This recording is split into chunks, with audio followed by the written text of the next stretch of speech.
Okay, good morning, Year 2. Today we are going to read a little bit more of the story, and then I've got a really exciting task for us to do. So, Lila and the Secret of Rain. For weeks and weeks the sun beat down on the Kenyan village. It was very hot, so hot that Lila, her mama and her brother and all the other villagers stayed in their houses to keep away from the burning sun. It was too hot to gather firewood, too hot to weed the village garden, and even too hot to milk the cow. One night Lila overheard her mamma talking about the well that had dried up and the crops that were failing. Without water there can be no life, Lila heard her mamma say. Lila wanted so much for the sun to stop shining and for the rain to come, but the sun did not stop shining and the rain did not come. Okay, we're going to have a look now at what the weather might be like there at the moment then, and we're going to focus on this word called drought.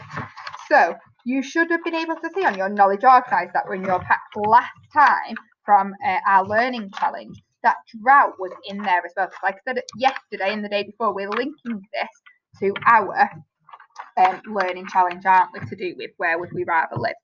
So drought is like the pictures that you can see on the screen at the moment. So it's where there was no water in the well here. It dried up. The crops were failing because there's no water. The animals don't have any water to drink out of, so they're getting very skinny, aren't they? As you can see in the picture here. So this is what drought is. Now, if you wanted to get water, have a think about where you would go for that. So I'll give you a minute to think about that. Okay, here are some of my ideas. I'd be able to go to the fridge maybe, I'd be able to go to the taps, I'd be able to go to the rivers or the lakes, I'd be able to go to the supermarket and actually buy a bottle of water. But Lila can't do that.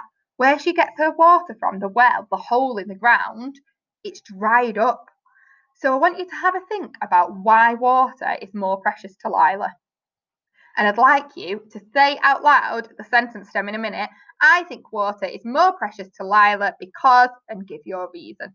You could even do this little activity after and send it us on a video recording on Seesaw.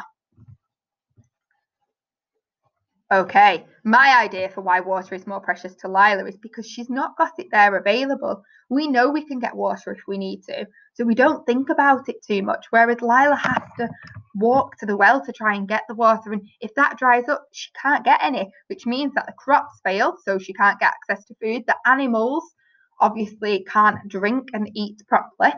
So the task that I would like you to do today, and you've got in your pack some really nice pictures that you can use to cut and stick and make, is a poster like the ones I'm showing you now on the screen, and to do with saving water. So I'm looking for some really good colourful ones for this, and maybe about being water wise. You could even use your researching skills that we've done in computing before, go on Kiddle and have a bit of a play around and research why water might be so precious to different places, 4 different places in the world, and see whether that links to do with the climate and the weather there as well.